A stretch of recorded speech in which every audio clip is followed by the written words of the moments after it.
मला पक्षाची नोटीस नाही, मला पक्षाचं खुलासा पत्र काल रात्री दिलेलं आहे। त्या खुलासा पत्रामध्ये जो काही मजकूर आहे तो मी तुम्हाला माझ्या सोशल मीडियातनं तुमच्यापर्यंत पोहोचलेला आहे की मी जे काही महिला आयोगाच्या अध्यक्षा त्याच्यानंतर प्रदेश अध्यक्षा यांच्या बाबतीत माध्यमावर वक्तव्य केलं त्याचा खुलासा मला माझ्या पक्षाने मागितलेला आहे। त्यासाठी 7 दिवसाचा कालावधी आहे आणि त्या खुलासाला उत्तर किंवा जो खुलासा कायदेशीर आहे तो मी देणार आहे।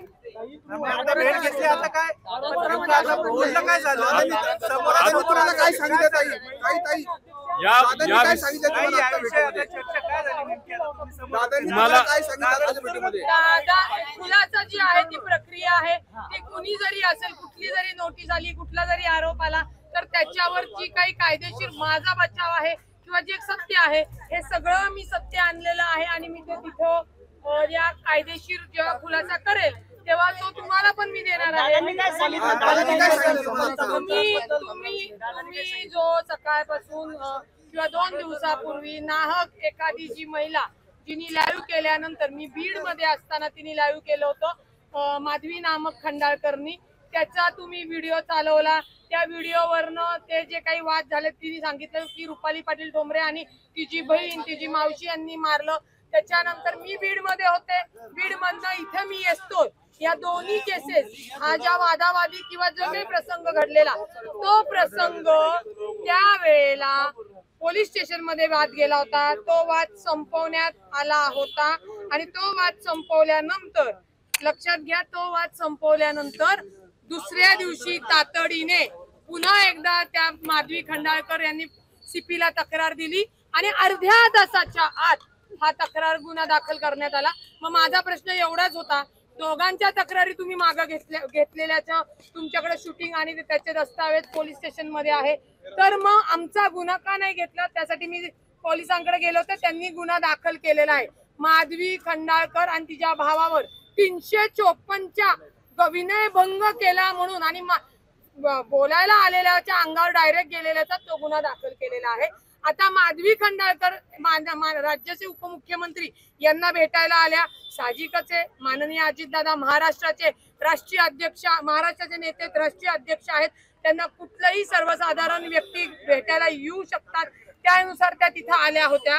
माधवी खंडाळकरांचा गुन्हा कोणाच्या सांगण्यावरनं दाखल करण्यात आला त्याचाही तपास व्हावा म्हणून मी सीपीकडे तसा अर्ज केलेला आहे आणि हे कुणी प्लॅन केलं कारण का माधवी खंडाळकर नामक महिलेशी माझा 6 ते 7 वर्ष लहानपणी मैत्रीण होती लहानपणी ती गल्लीत राहायचो म्हणून 6 वर्ष संबंध नसताना अचानक ती डॉक्टर संपदाचं जेव्हा आपल्या महिला राज्याच्या महिला आयोग अध्यक्ष जेव्हा चारित्र्य हनन करतात आणि त्याच्यावर मीडियावर झोट उठल्यानंतर मी सांगते की बाबा पक्षाचं आणि आयोगाचं कामकाज वेगळं त्याच्याशी पक्ष सहमत नाही त्याच 28 नोव्हेंबरला ती पोस्ट माधवी खंडाळकर करते ती पोस्टही मी तुम्हाला दाखवू शकते आणि ती पोस्ट केल्यानंतर ती पोस्ट तिने डिलीट केली त्या डिलीट केल्यानंतर एकच मिनिट महिला आयोग पे आपका दाखवते सगळं दाखवते हे बघा ती माधवी खंडाळकरनी लिहिलेली आहे त्या माधवी खंडाळकरनी लिहिलेलं आहे की रुपाली पाटीलला तुम्ही पद का दिलं तुम्ही पक्षात का घेतलं तुम्ही का अडवलं या सगळ्या गोष्टी झाल्यानंतर याची ही पोस्ट तिने डिलीट केल्यानंतर याच्या आधी सुद्धा पोस्ट बद्दल माहिती आहे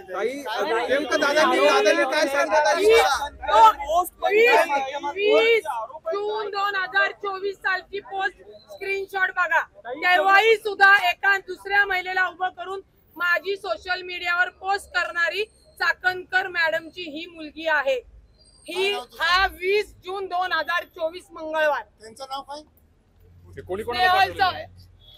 स्नेहल चव्हाण सोनाली गाडे आणि ही स्वतः हे स्क्रीनशॉट रुपाली चाकणकर यांना व्हॉट्सअपला पाठवलेले आहे।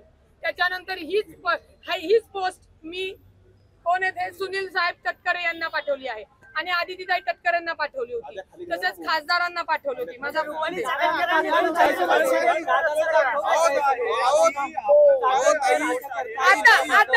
आता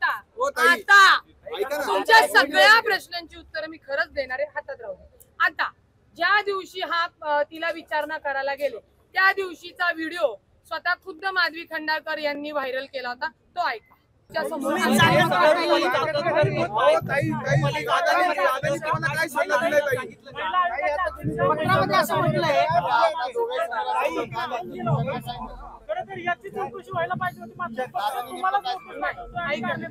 अजिबात नाही. जी काय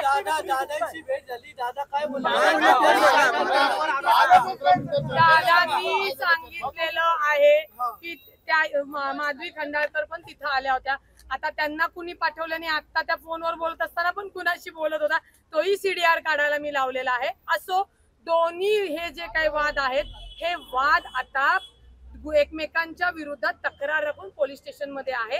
पोलीस त्याच्यात तपास करतील आणि पालकमंत्री म्हणून दादांनी सांगितलेलं आहे की याचा पूर्ण जो काही रिपोर्ट अहवाल आहे त्याच्यात कोण चुकलेले आहेत, रुपाली पाटील डोंबरे चुकली आहे का, अजून खंडाळकर चुकलेला आहेत का, या खंडाळकरांना चालवणाऱ्या चाकणकर चुकलेला आहेत, त्याचा अहवाल पोलीस तिथे दादांसमोर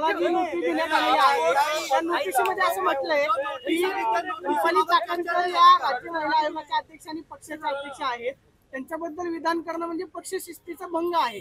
तुम्हाला असं वाटतं का की रुपाली चाकणकरांवरती बोलल्यामुळे जी तुम्हाला नोटीस आलेली आहे त्याच्यामध्ये स्पष्टपणे म्हटलं की त्या तुमच्या पक्षाचे अध्यक्ष आहेत, त्यांच्यावरती बोललात म्हणून तुमच्यावरती पक्ष शिस्तीची कारवाई का करण्यात येईल? एक लक्षात घ्या, राज्य महिला आयोग हे संविधानिक पद आहे, ते पक्षाचा विभाग नाही. त्याच्यामुळे राज्य महिला आयोगावर जे काही मी बोललेली आहे ते पक्षाला कायदेशीर लागू होत नाही. त्यामुळे ठीक आहे ना, त्यांनी मला जो काही खुलासा मागितलाय कसं वाटेल मी खुलासा करणार आहे. अजिंक्य दादा, चाकणकरांबद्दल तुम्ही काय तक्रार दिली दादांकडे? चाकणकरांबद्दल तक्रार काय दिली दादांकडे? मी सांगितलेलं आहे की ज्या पद्धतीने जे राज्य महिला आयोग महिलांची सुरक्षता, सक्षमता आणि त्यांना मनोबल वाढवण्याचं काम करण्याचं सोडून महिलांबद्दलच सोशल पोस्ट तयार करणे, त्यांना कुठल्या तरी प्रकरणात अडकवणे आणि महिलांचं छळ आणि शोषण करत आहे. आणि आपल्या माहितीसाठी सांगते, जी काही माझी पोस्ट माधवीनी केली होती त्याचाही मी पोलिसांना तक्रार दिलेली आहे, URL दिलेली आहे आणि मला क्रिमिनल धमकी, मला इंटेन्शनली माझा इन्सल्ट करणे आणि माझी बदनामी करणे या अंतर्गत गुन्हा दाखल करायला सांगितलेला आहे. तुम्हाला नोटीस देण्यात आलेली आहे. संजय गोटे पक्षाचे सरचिटणीस आहेत. मी त्याच्यामध्ये खुलासा देणार हे दादांना सांगितलेले. पक्षाचे सरचिटणीस आहेत संजय गोटे, असं काही सांगितलं? दादा राज्याचे मुख्यमंत्री आहे, उपमुख्यमंत्री, लवकरच मुख्यमंत्री होणार आहेत. दादा हे राज्याचे उपमुख्यमंत्री आहेत.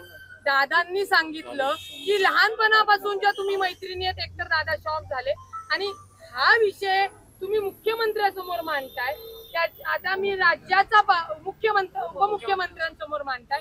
मी राज्याचा म्हणजे पुणे शहराचा पालकमंत्री म्हणून याच्यामध्ये ज्यांची चूक आहे तो पोलीस तपासातनं अहवाल मागून घेणार आणि ज्यांची चूक आहे त्यांच्यावर पोलीस कारवाई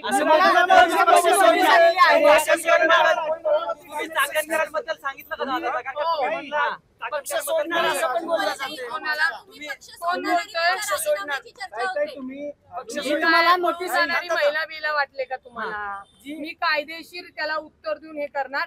पक्षाने जे मला जे काही खुलासा मागितलाय तो करणार आहे. आणि आता लक्षात तुमच्या आलं की माधवी नामक खंडाळकरच्या राजकारण्यांच्या विरोधात खरं कशा पद्धतीने महिला प्लॅनेट केले जातात, तर माझी षडयंत्र केलं जातं. माझी तुमच्या मीडियाला विनंती आहे,